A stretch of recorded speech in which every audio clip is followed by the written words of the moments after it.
Operation सिंदूर से बौखलाया पाकिस्तान सीमा पार से हमले की कोशिश कर रहा था।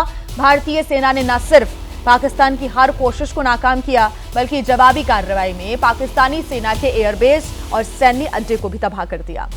कल शाम करीब 5 बजे दोनों देशों के बीच सीजफायर हुआ था और 3 घंटे भी नहीं बीते थे कि रात 8 बजे के करीब पाकिस्तान की ओर से ड्रोन हमले की नापाक कोशिश हुई। सरहदी इलाकों में गोलाबारी शुरू हो गई, जिनका हमारी सेना ने जोरदार मुंहतोड़ जवाब भी दिया है।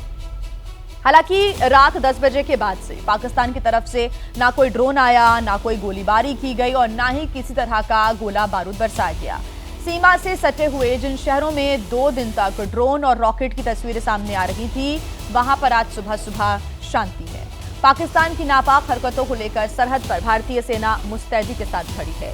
बीती रात भी सीजफायर उल्लंघन का जवाब दिया गया और इतना ही नहीं, सेना को भारत सरकार की तरफ से जवाबी कार्रवाई करने की छूट दी गई है। तो ये शहरों की तस्वीर आप देख रहे हैं। 6 शहर ये वो शहर हैं जो कि बॉर्डर से सटे हुए इलाके हैं और इन इलाकों में पिछले 2 दिन की अगर हम बात करें तो ड्रोन, रॉकेट, मिसाइलों को देखा गया। हालांकि हमारे एयर डिफेंस सिस्टम ने और भारतीय सेना ने पाकिस्तान को करारा जवाब दिया और इन हमलों को नाकाम कर दिया। लेकिन कल जब 5 बजे सीज फायर का ऐलान किया गया, उसके 3 घंटे के बाद ही सीज फायर का उल्लंघन पाकिस्तान की तरफ से किया गया। हालांकि उसके बाद भारतीय सेना ने मुंहतोड़ जवाब दिया, कार्रवाई की और उसके बाद से अभी तक यानी कि रात 10 बजे से अभी तक शांति रही है, जानकारी फिलहाल मिल रही है। आसिफ कुरैशी हमारे साथ जुड़ रहे हैं ज्यादा जानकारी के साथ। आसिफ, आप वहीं पर मौजूद हैं, आपने रात भर स्थितियों को देखा होगा, अभी सुबह किस प्रकार का वहां पर माहौल नजर आ रहा है, बताएं जानकारी तस्वीरों के साथ।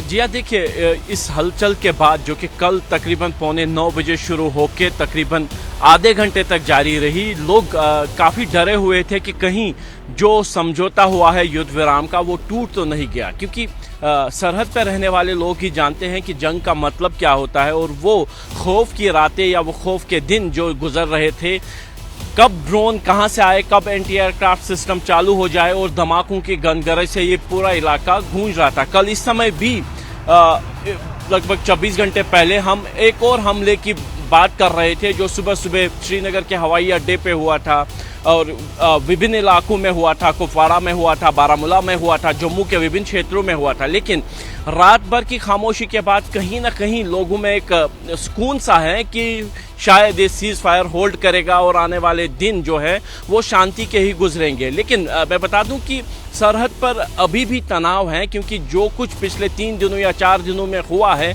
सरहद पर रहने वाले लोग काफ़ी ज़्यादा नुकसान उठा चुके हैं। तकरीबन 27 लोगों की जान जा चुकी हैं। तकरीबन 100 के करीब स्ट्रक्चर्स जिनमें मकान हैं, अन्य स्ट्रक्चर्स हैं, वो क्षतिग्रस्त हुए हैं। बच्चों की मौत हुई है, महिलाओं की मृत्यु हुई है, अधिकारियों की मृत्यु हुई है। कहीं ना कहीं जो तनाव है कुछ इलाकों में वो अभी भी बना है और आशंका ये है कि स्थानीय लेवल पर कुछ छुटपुट घटनाएं हो सकती हैं। लेकिन जो प्रमुखता बात सामने आई है कि दोनों देश फिलहाल सीज फायर को जारी रखने के मूड में है, क्योंकि कल जिस तरीके की घटना घटी थी, मैं खुद उस समय यहीं पे मौजूद था और हमारे ऊपर से ड्रोन गुजर रहे थे और एयर डिफेंस सिस्टम उनको निशाना बनाकर गिरा रहा था।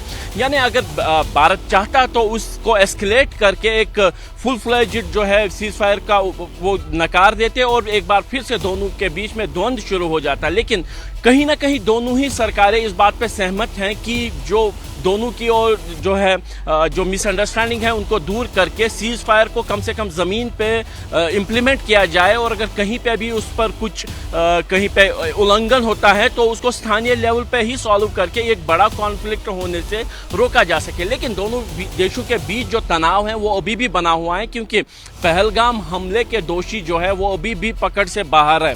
उस बाबत जो है वो कार्रवाई तो हो रही है, उन हमलावरों को ढूंढने के लिए घाटी में तो हो रहा है, लेकिन पाकिस्तान पर दबाव बनाने के लिए विभिन्न कूटनीतिक कदम भी उठाए जा रहे हैं। लेकिन दोनों ओर से एक ही बात पे फिलहाल लग रहा है, समझौता है कि सीज फायर बना रहे और लोग शांति में रहे। और यहाँ पे भी सुबह सुबह आज सड़कें, रविवार का दिन है, लोग शायद घरों से कम ही बाहर निकल रहे हैं, सड़कें अभी सुनसान ही हैं, लेकिन कहीं ना कहीं ये शांति जो है वो खुशी शांति की है। सुबह वो सुबह भी खामोशी शांति के की साथ। जो तस्वीरें हैं वो श्रीनगर से भी सामने आई हैं। अजय बाचलू हमारे साथ जुड़े हुए हैं जम्मू से।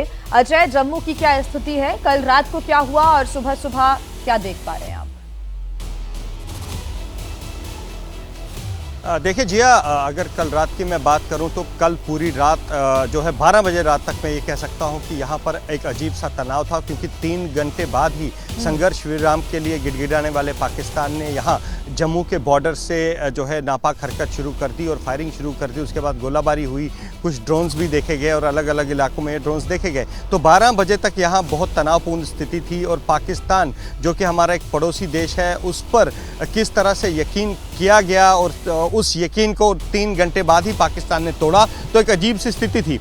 तो रात भर हालांकि यहाँ पर जिया मैं ये बता दूं कि अंतर्राष्ट्रीय सीमा से लेकर एलओसी, जो कि दोनों एलओसी और अंतर्राष्ट्रीय सीमा जम्मू से सटे हुए हैं, वहाँ पर शांति थी। लेकिन अभी भी अगर मैं कहूँ एक अजीब सा तनाव, एक अजीब सा माहौल जम्मू में है। जम्मू की सड़कें सुनसान है, हालांकि आज रविवार का दिन है। आमतौर पर इस समय लोग घरों से बाहर आते हैं, लेकिन आज उस कंपेरेटिवली उसके कंपैरिजन में सड़कें बहुत सुनसान है। लोग घरों से बाहर नहीं आ रहे।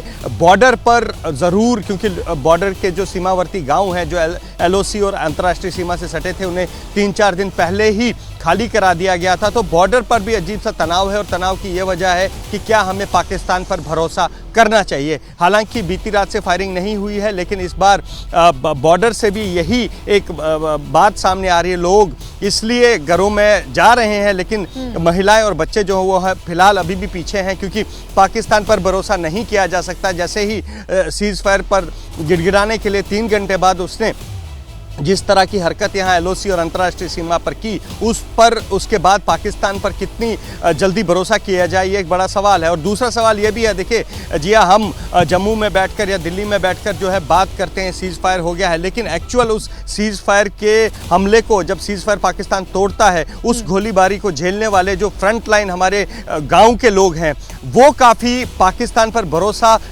करने के लिए अभी भी उनका मन नहीं है, क्योंकि पाकिस्तान का कोई भरोसा नहीं। अगर वो वापस घर चले जाएं और पाकिस्तान फिर फायरिंग करें, ऐसे में उन्हें फिर वापस जाना होगा। तो समय थोड़ा ज़रूर लगेगा। हालांकि कल रात से फायरिंग नहीं हुई है, समय थोड़ा ज़रूर लगेगा पाकिस्तान पर विश्वास करने के लिए, लेकिन एक अजीब सी खामोशी, भरोसा कैसे किया जा सके।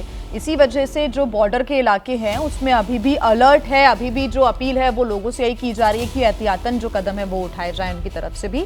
नीरज हमारे साथ जुड़े हुए हैं न्यूज़ रूम से, नीरज राजपूत।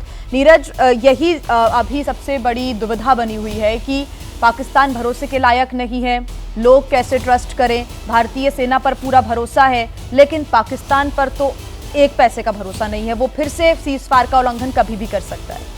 बिल्कुल, आपने बिल्कुल ठीक कहा। पाकिस्तान पर भरोसा नहीं किया जा सकता है। जो युद्ध विराम समझौता भी हुआ है, तो एक तरह से आप मान सकते हैं कि अंडरस्टैंडिंग दोनों देशों की सेनाओं के बीच में हुई है, जो कि डीजीएमओ लेवल की बातचीत हुई है। अगर इसको एग्रीमेंट बहुत जल्द होगा, कहना कि समझौता हो गया, तो यही वजह है कि भारतीय सेना की तरफ से साफ तौर से कहा गया है कि अगर जैसे कल जो विदेश सचिव हैं उन्होंने भी जो ब्रीफिंग की थी इवनिंग में, लेट इवनिंग, तो उसमें कहा था कि अगर पाकिस्तान की तरफ से कोई भी इस तरह की हरकत होती है, यानी कि युद्ध विराम का उल्लंघन होता है, फायरिंग होती है, गोलाबारी घुसपैठ होती है, तो उसका कड़ा जवाब जो है भारतीय सेना देगी। भारतीय सेना पूरी तरह से सजग है। भारतीय सेना यानी कि थल सेना एंड वायुसेना दोनों ही अपनी तरफ से सजग हैं, चाहे वो ग्राउंड पर कोई अटैक करने की कोशिश हो या आसमान से कोई एयर स्पेस में उल्लंघन हो।